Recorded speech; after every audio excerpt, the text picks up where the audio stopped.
Everyone, तो हम ये आपके फर्स्ट चैप्टर का सेकेंड पार्ट लेके आए हैं, the earth the solar system. Second part देखते हैं। फर्स्ट पार्ट में हमने पढ़ा है प्लैनेट तक, कंप्लीट है हमारा। Second part the solar system देखते हैं। The sun, 8 planet, satellite and some other celestial bodies known as the asteroids and the meteoroids। जो प्लानट हैं आपके, सैटेलाइट हैं और सभी सेलेस्टियल बॉडीज़ को हम क्या कहते हैं एक साथ? एस्ट्रॉइड्स एंड मेटेरॉइड्स कहते हैं। From the solar system. कोई टॉपिक आपका छूट गया क्या यहाँ पे?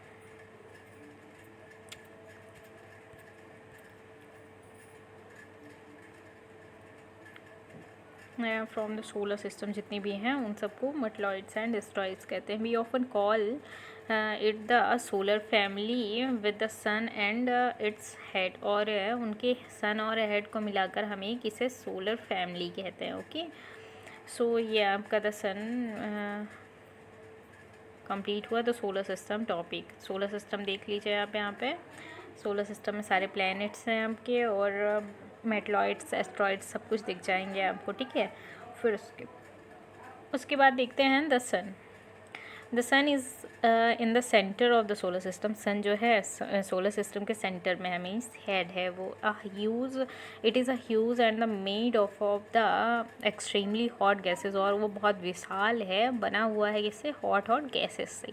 It provided the fooling force that binds the solar system. और वो प्रोवाइड करता है, एक फोर्स प्रोवाइड करता है, सेंट्रीफ्यूगल फोर्स, जिसके कारण सोलर सिस्टम को वो बाइंड करके रखता है। The sun is the ultimate source of the heat and the light for the solar system. और सन जो है सभी पूरे सोलर सिस्टम को हीट और लाइट प्रोवाइड करता है। But their tremendous heat is not felt so much by because despite being a nearest star it is a far away from us. ये तो हमारा सबसे पास वाला स्टार है, पर हमसे काफ़ी दूर है, इसके कारण हमें इसकी पूरी जो गर्मी है वो अच्छे से महसूस नहीं होती है। The sun is about 150 million kilometre away from the earth. और जो सन है वो 150 मिलियन किलोमीटर हमसे दूर है, अर्थ से दूर है। ओके, द प्लैनेट्स, ग्रह। There are 8 planet in the our solar system. There are 8 मतलब 8 प्लैनेट है हमारे। कहाँ पे? सोलर सिस्टम में हमारे कितने प्लैनेट हैं? 8। सो देर are 8 planets in our solar system. In order to their distance from the sun, they are Mercury, Venus, Earth, Mars, Jupiter, Saturn, Uranus and Neptune। हमारे मतलब कि आपके डिस्टेंस के अकॉर्डिंग पहला सबसे पास मरकरी, उसके बाद वीनस, अर्थ, मार्स, ये सब कुछ रिस्पेक्टिवली है ना, क्रम से ये सब आपको मिलते जाएंगे। सो देन एक नोट है आपके लिए, इसको मेमोराइज़ करने के लिए, लर्न करने के लिए आप कैसे इन सबको एक साथ रिमेंबर करेंगे। सो इसके लिए एक लाइन आप याद कर लीजिए, my very efficient mother just served us nuts. मेरी बहुत एफिशिएंट जो मदर हैं वो हमें नट्स सर्व करती हैं। ये MEMJSUN, ये सारे आपके प्लैनेट हैं, एकदम बिल्कुल सीक्वेंस में, ठीक है ना। तो इसको आप याद कर लीजिए, काफ़ी इंपॉर्टेंट है ना, ध्यान रहना चाहिए। All the 8 planet of the solar system move around the sun in a fix path. जितने भी प्लैनेट हैं सोलर सिस्टम में वो सभी एक फिक्स पाथ में रहकर ही सूर्य की परिक्रमा करते हैं। दीज प्लैनेट्स आर एलोंगेटेड, और वो सभी एलोंगेटेड हैं, एक इलिप्स टाइप का बना हुआ है। They are called orbit. और उसको हम क्या कहते हैं? ऑर्बिट कहते हैं। जिस पाथ में वो मूव करते हैं उसको हम ऑर्बिट कहते हैं। Mercury is the nearest planet to the sun. और मरकरी सबसे पास वाला प्लैनेट है किसके? सन के। It takes only 88 days to complete along it orbit. और अपनी ऑर्बिट में उसको 88 डेज लगते हैं कंप्लीट करने में एक राउंड सन का। Venus is the considered as the earth's twin because its size and shape are very much similar to the earth. Venus को हम अर्थ जैसा ही, अर्थ का ट्विन कहते हैं क्योंकि इसकी साइज़ और शेप काफ़ी सिमिलर है किसे? अर्थ से। टिल रिसेंटली अगस्त 2006 में फाइंड किया गया है। Pluto was also consider as planet. Pluto को भी कंसिडर किया गया था प्लैनेट के रूप में। However, in a meeting of the International Astronomical Union, a decision was taken that the Pluto like other celestial object. Pluto क्या है कि एक celestial object है दूसरे तरह का। So इसको 2003 में discover in a recent past में be called the dwarf planet. और इसको कुछ दिन पहले ही बताया गया है कि ये छोटा प्लैनेट है। Okay, dwarf planet. The earth के बारे में पढ़ते हैं आप। The earth is the third nearest planet to the sun. Earth third nearest planet है सन की। In size it is the fifth largest planet, और साइज के अकॉर्डिंग ये फिफ्थ लार्जेस्ट प्लैनेट है। It is slightly flattened at the pole, और उसके जो पोल है नॉर्थ साउथ पोल जो हैं वो स्लाइटली फ्लैट हैं। Okay, this is why its shape is described at the geoid. आपका जियोलॉजिकल आप जोग्राफी, तो जियोलॉजिकल जोग्राफी से ही इसके शेप को या फिर स्फीयर से इसके शेप को प्रोवाइड किया जाता है, मेंशन किया जाता है। Geoid means earth like sphere earth है ना, तो आपको पता ही है। Consider the favourable to support life are probably found only on the earth, मतलब आपको पता होगा कि लाइफ सिर्फ यहीं पॉसिबल है, अर्थ में ही, है ना। The earth is neither to be hot nor to be cold, ना अर्थ कभी बहुत गर्म होती है ना ही बहुत ठंडी होती है। It has water air which are very essential for our survival, तो हमारे ज़िंदा रहने के लिए हमारी ज़रूरत की सारी चीज़ें यहाँ पे मौजूद है, इसीलिए यहाँ पे लाइफ कंटेन हो सकती है, यहाँ पे सर्वाइव हो सकती है।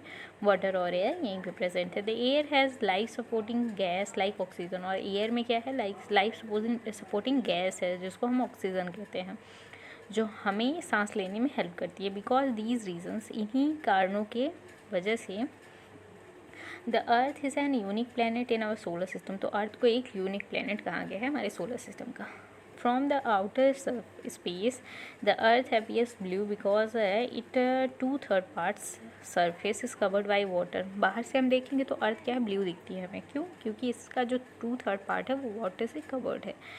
It is therefore called a blue planet, इसीलिए इसको हम ब्लू प्लैनेट भी कहते हैं। द मून क्या है, अर्थ has only one satellite that is moon, हमारी अर्थ की सिर्फ एक ही सैटेलाइट है जिसको हम मून कहते हैं, वही हमारी नेचुरल सैटेलाइट है। And its diameter is 1/4 that of the earth, और इसका 1/4 अर्थ का 1/4 है मून का diameter. Okay, its appear so big because it is nearer to the to our planet that other the celestial bodies के comparison में ये काफ़ी पास है, इसीलिए हमें बहुत बड़ा दिखाई देते हैं। It is about the 3,84,400 kilometre away from us, ये हमसे दूर कितना है, 3,84,400 kilometre. Okay, now you can compare the distance of the earth from the sun and that of the moon, और आप कंपेयर कर सकते हैं सन और मून की डिस्टेंस हमारे अर्थ से। The moon moves around the earth in about the 27 days, moon जो है अर्थ का चक्कर कितने दिन में लगाता है, 27 डेज लगते हैं। Takes exactly the same time to complete one spin, और इसको एग्जैक्टली इतने ही टाइम लगते हैं एक स्पिन कंप्लीट करने में। ओके, अपनी एक्सिस पे एक राउंड कंप्लीट करने में। As a result only one side of the moon is visible to us on the earth, इस यही कारण है कि हमें सिर्फ एक ही साइड विजिबल होती है मून की अर्थ में। The moon does not have the condition favourable for life, और मून में ऐसी कोई कंडीशन नहीं है जो फेवरेबल हो लाइफ के लिए। It has mountains, plains and the dispersions on it, और इसमें mountains, plains, dispersion, low highland surfaces हैं। These cast shadow on the moon surface, look at the full moon and observe these shadows, और कुछ cast shadows की गई हैं moon की जिसको हम देख सकते हैं।